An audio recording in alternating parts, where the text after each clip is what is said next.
This episode of Checking In With is sponsored by Pizza Packet. Enjoyed by millions nationwide, Pizza Packet provides portion-controlled, prepackaged spice and Parmesan packets. Made with only premium quality ingredients, Pizza Packet is the most convenient and most cost-effective way to provide added value to your customers.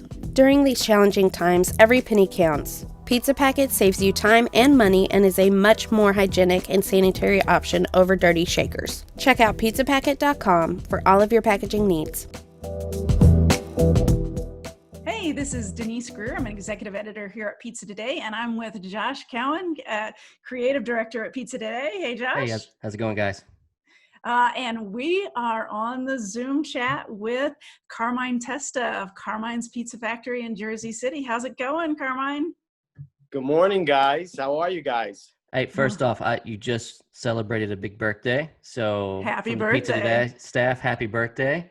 Thank you very much, man. I tell you, 50 hit me hard. I've been thinking about it. I've been thinking about it since I'm 48. I've been prepping for 2 years, and guess what? It wasn't enough of time to prep. See, I'll be there soon enough. I'm close to 43, but 30 was the one that hit me really hard. 40 I was fine with. 40 I was good with. 30 hit me hard for some reason. Right. But Yeah, me too. You know what it is about 50? I think 50, it's you realize that you're more than halfway there, right? And you just want the rest of whatever time's left, and hopefully it's a lot, to really be productive. You know, you realize a lot of the sitting on the couch, wasted time in your life that you could have done more. So now it's go time. So you have a real perspective shift, right, when it happens with 50 there. And what a time to hit 50. You know, and it's so funny. I never have parties. I never really want parties. You know, like my wife asked me, "What do you want for your birthday?" I'm like, where do you guys want to go for dinner? Like that kind of stuff. But this year I'm like, you know what? I want to have a party. I'm going to have a party. Depending on how many people come, it's either going to be in my yard or rent the hall. But you know what? I'm still going to do it. It's just, you know, it's not going to be on my birthday, and it'll probably work out better. So, you know. There you go. Yeah. So how's everything going right now at your shop? What's your current kind of operating capacity? Well, being that I'm 50, I'm going to age myself and be like, welcome to the Twilight Zone. Yes, exactly. Because it's you know, being in business, you can prep and prepare yourself for so many things. And this is just something that was not in anybody's equation. I've been going to Vegas for the last 8 years. I never sat down and listened to a keynote speaker talk about if a pandemic shuts down your restaurant. So like, we're like in all new territory, you know? My location, we're downtown Jersey City. So to give you an idea where I am, I'm as close to Manhattan as you can be without being in Manhattan. If you're in New Jersey and you're right in front of the Holland Tunnel about to go into New York, I'm the last right. I'm 2 blocks in. Oh, wow. So, I mean, so in regards to New Jersey, you know, New Jersey was number 2 in cases. Still minute compared to New York, but still number 2 in the country. And Jersey City, Hudson County, Jersey City was number 1 in cases in New Jersey. So, you know, the first couple weeks of the, I guess, the lockdown, my business model, I'm a corner brownstone. I sit about 30 people inside, and when the weather's nice, I sit like another 30 people outside. But our business model has always been pickup and delivery. You know, we live in the city. Nobody has garages or driveways. So the people who do have cars, when they come home from work, they find a parking spot 2 blocks away from their house. They're not going to get in the car and go drive to a restaurant. They're calling for, you know, a delivery. So the first 6 or 7 weeks, we did not delay anybody off. If anything, we needed more delivery drivers. You know, I watched Tony's video with you guys the other day, and he's so like tuned in to everything, you know. Sometimes when he says things, it's like words that are in my brain that come out of his mouth, and I'm like, he's just so tuned in, you know. But the first couple weeks, we literally had to shut the phones off on Friday and Saturday nights. Which, jeez, wow.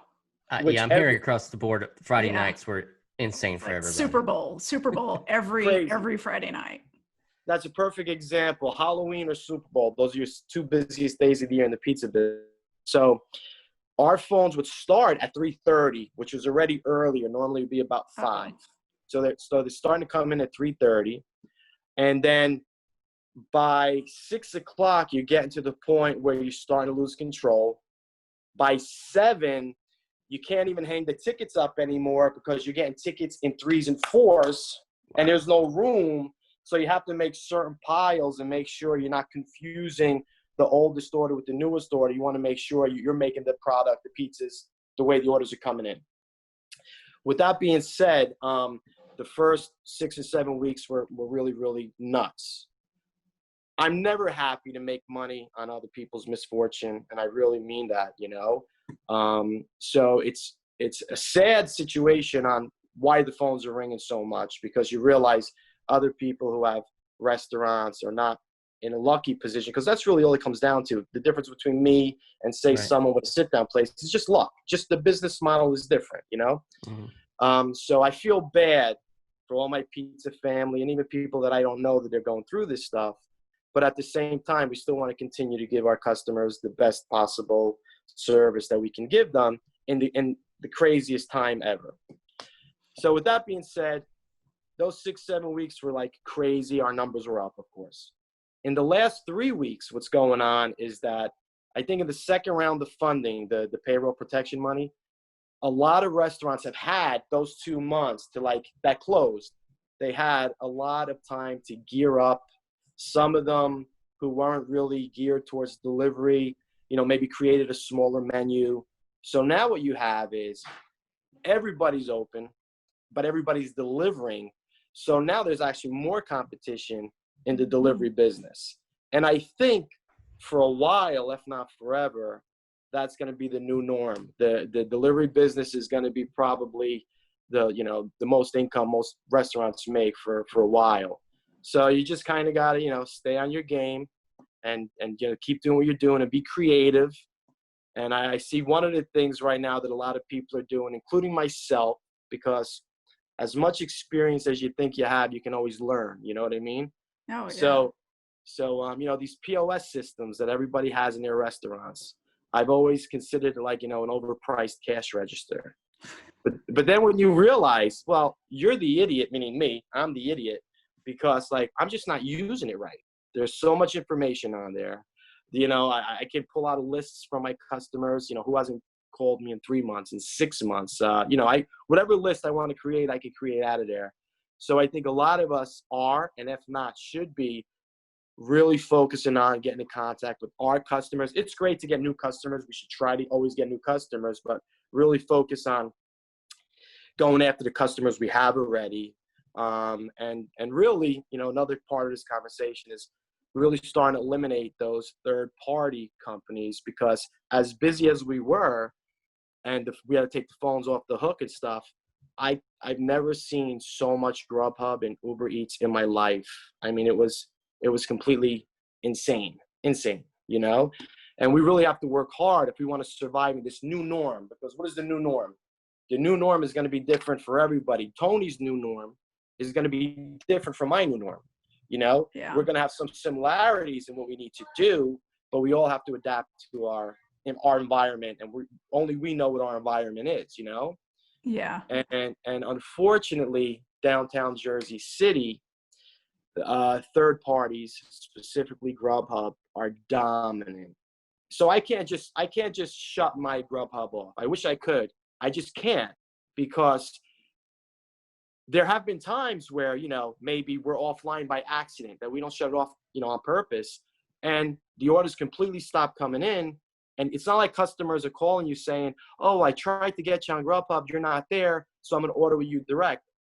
There's no loyalty. They move right on to somebody else. If they don't see it at their fingertip on their phone, they're on to the next guy who's closest, and they're ordering. So, third party's an issue, and I'm so happy, because I've been, me and Tony Triano from Chicago, he's great, and he's definitely has more guts than I have, with getting rid of them.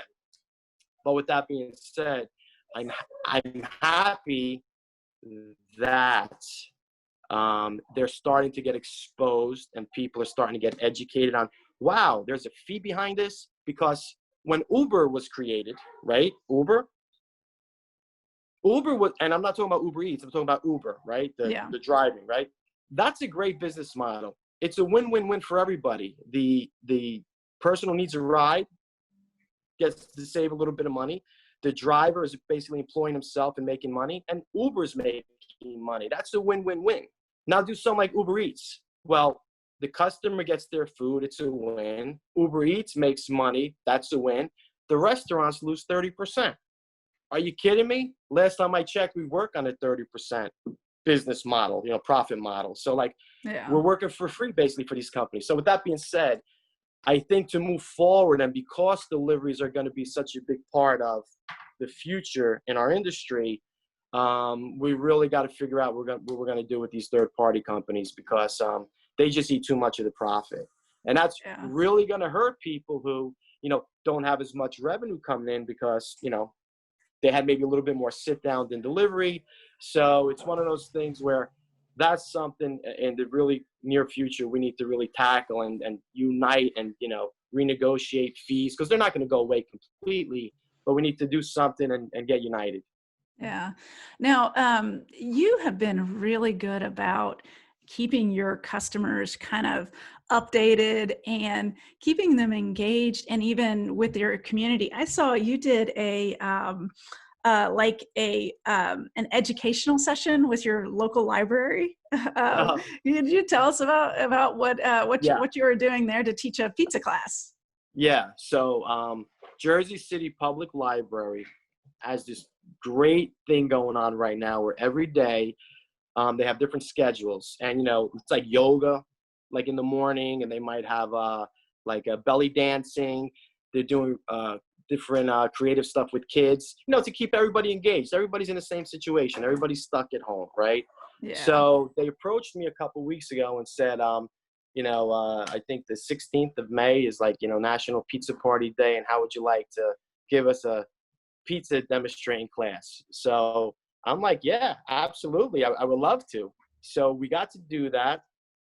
It was a lot of fun. But, the last time I made a small batch of dough by hand, I was in Parma, Italy in 2016. And I swear I was in like a medieval dungeon in the basement of the hotel we were at. And so, that was the last time I made it by hand. When you're used to making the big batches every day, you realize it's really not the percentages are not the same if you have to shrink it down to make, one or two, dough balls. Yeah. But that was a lot of fun, a lot of interaction. After it was over, we got like 5 or 6 phone calls from people who were watching it who were just like, oh, thank you. And, a couple people ordered some pizzas and stuff like that. So that was a lot of fun. But I'll tell you, they're doing a really great thing because a lot of people are enjoying what they do every day. Yeah, that's awesome. And your community, I saw where like people are just like calling in like crazy to donate to hospitals and different emergency services with you guys. What kind of volume are you doing with those donations and things? So we have 2 major hospitals in Jersey City. We have Christ Hospital, which was, definitely COVID patients. And then we had Jersey City Medical Center, which also had COVID patients too. But I think Christ Hospital was the one that had the majority. Mm-hmm. So we had customers that would call us individually and say, hey, can you send 2 pizzas to, the ER or, the lobby or whatever to these hospitals. But we had two sets of customers that I guess were doing during the week fundraising. So then every Saturday they would call me like, okay, we have like, $500, and I would match pizza for pizza. So if they had enough of money to order, 25 pizzas, I'd make another 25 to go along with it. So the first couple of weeks on Saturdays was like, we were just delivering pizzas to the hospitals. With that being said, because of people's generosity, at one point, our contact at the hospital was just like, listen, we have no more room to put food. Like we want it, we love, we appreciate it, we love it. So we had to donate some to a local shelter. And then I had to tell our contacts, like, hey, listen, they love the fact that you're doing this and raising this money for, for the food for them. But like, they have so much food, they don't know what to do with it. Yeah. So I guess they decided to help the community in different ways. But yeah, it's, it's amazing. Like, you try to tune into the positive stuff going on, and the communities, I'm sure all across the country, have really, really come together to support, you know, first responders, to support restaurants. I mean, my delivery drivers are making so much money in tips. It's insane, you know? So like my delivery drivers, instead of like, oh, I can't work Friday, or like, I can work Friday, you need me Saturday, I can come in Saturday. How many drivers for them too? Because, you know, think about it. I was just saying, how many drivers do you have on a Friday or Saturday night?